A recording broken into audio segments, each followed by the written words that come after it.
My brother Anthony Lopez is in the Army National Guard.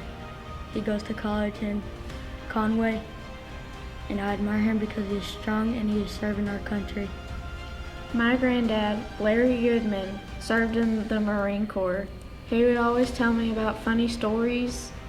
I admire him because of how brave he was. My grandfather, Charles Tarkington, he served in the Air Force for, I believe, 20 plus years.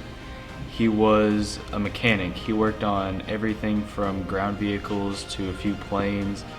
He's even worked on like people's cars for them.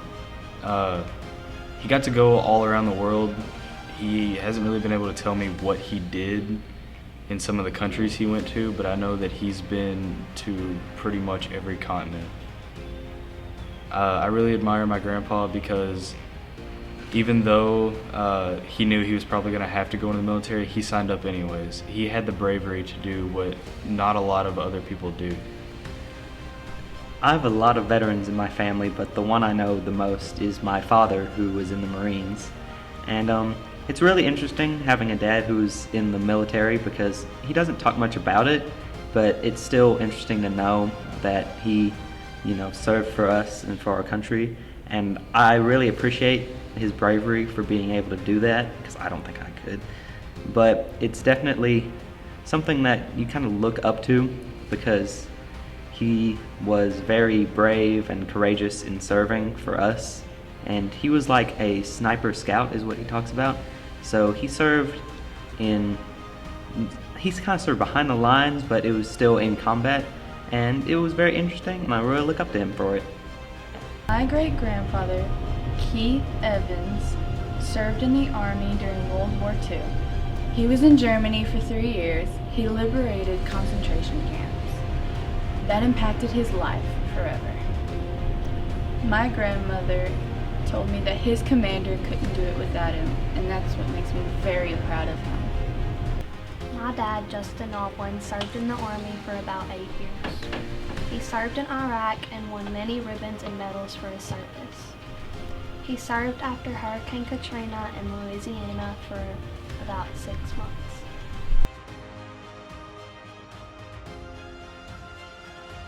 I was in the Army. I served in the United States Air Force. I served in the U.S. Air Force from December of 1970 until September of 1974. U.S. Army.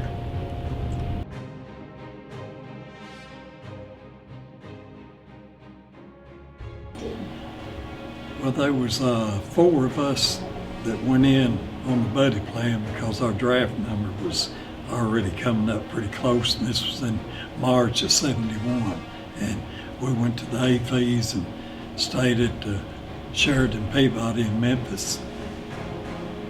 And then we left from there to go to Fort Campbell, Kentucky, where we went into basic. The day I enlisted, it was a long day.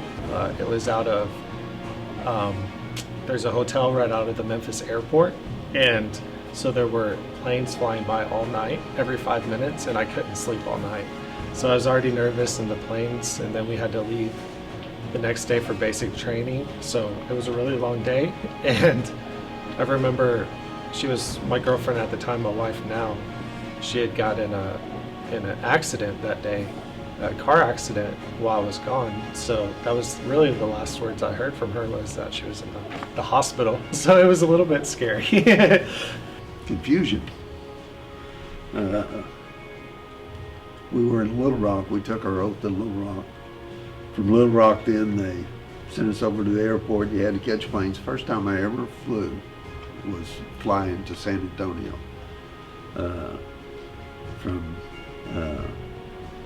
You get to San Antonio, they put you on buses, they take you out to this huge building everybody goes in, then they go to split you up into different flights, different barracks, and then take you to your barracks and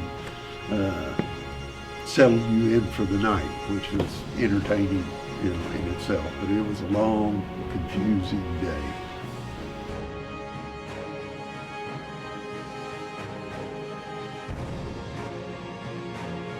before I joined, I kind of thought it would be more like battlefield and things like that.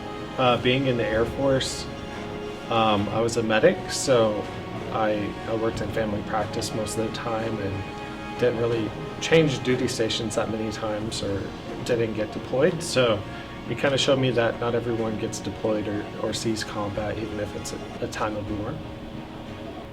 That was 1970. You see the Vietnam War on TV and really not want to be there.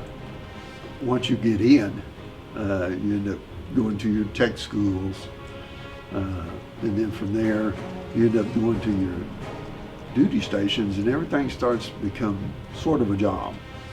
But now it's military, so there's certain restrictions, but kind of turns into a job. You fall into your job, run your job, and execute it. Well, I had a little bit of ROTC in college, so I kind of knew what was going to happen, but I certainly wasn't ready for basic training, because that was just something else entirely.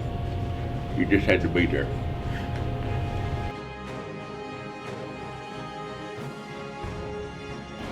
I enjoyed it while I was in. Like I said, I got to see about 12 countries over in Europe.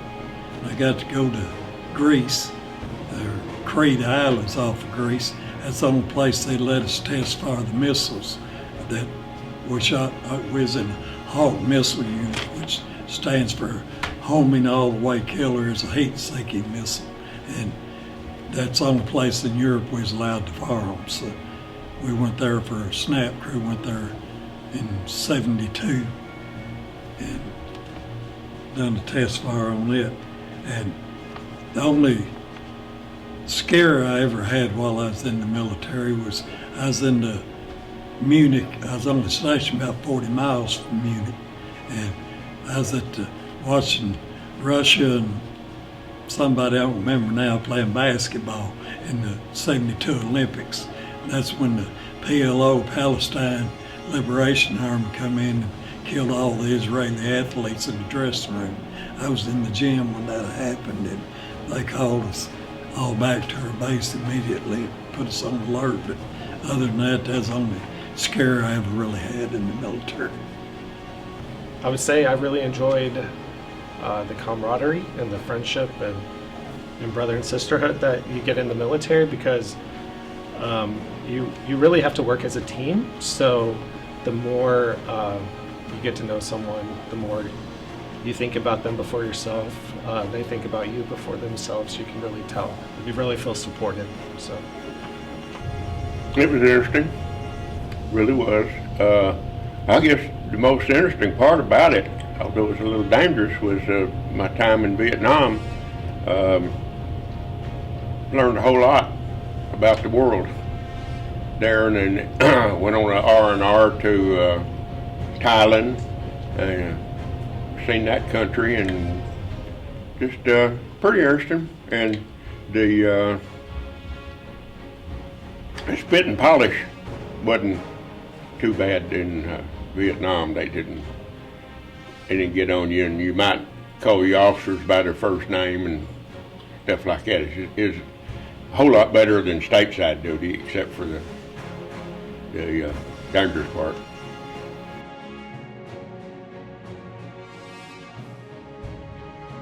So that's a hard one. It's a understanding of the rules and regulations that have to be carried on, and it's just you take it with you for the rest of your life, the responsibility and stuff, and the consequences for not doing the things that you're supposed to do. I think a couple of the most important things I gained is discipline, definitely a stronger work ethic, just functioning with other people, working well as a team, realizing there's different types of people in the world, and just because of someone's differences in personality, it really can help get the job done or the mission done. You realize your freedoms. We have freedoms in this country that most of the world can't even imagine. You know, you have freedom of religion. You look in different parts of the world where the Taliban took over. You know, if you're a female, they don't even want to educate you. So the freedom that we have, if you've not left this country, you can't imagine it. We take them for granted, you know, and we shouldn't take them for granted. And then I think traveling because I spent 6 months on Guam, and I spent a year in Thailand. And when you meet those people, I figured out that, you know, regardless where you're at, basically, people are all the same. You know, we all want to live in peace and raise our family and have our kids and have grandkids. And we're basically all the same. Discipline, respect for your seniors, and then a certain amount of respect for the citizens in Vietnam and in Thailand. Didn't spend much time in Thailand, but that was a fun thing. So really you're kind of like a tourist there, but it was interesting.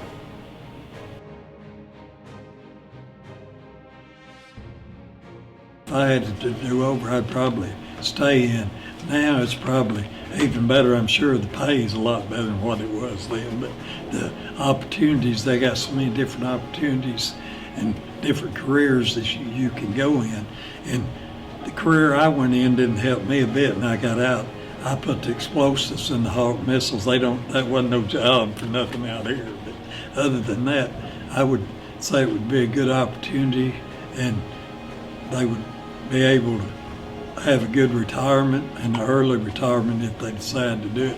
In fact, I know several people out of my class, even there's about 5 that retired out of the military, and they went on to work another second career and retired from it too. So, at one time, I thought everybody should do a 2-hitch in the military.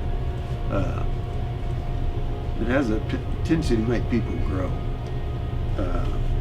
But for those that are thinking about military, when I worked at Monette, I told a young man that was joining, and he just couldn't wait to get into the Marine Corps. You know, he was really fired up about it. And at that time, one of the wars, Afghan War, Iraq, was all going on. What you have to understand in the military, it is not a video game. There's no rewind buttons. There's no start overs. It can be a really dangerous business. You should remember that. If you're not ready to go to college and you just don't know what you want to do, I'd highly recommend it. But I'm going to tell you right now, it's going to be a different world. They won't put up with some of the issues you might want to present. When you're there, you belong to them, and you're just supposed to buckle down and take it.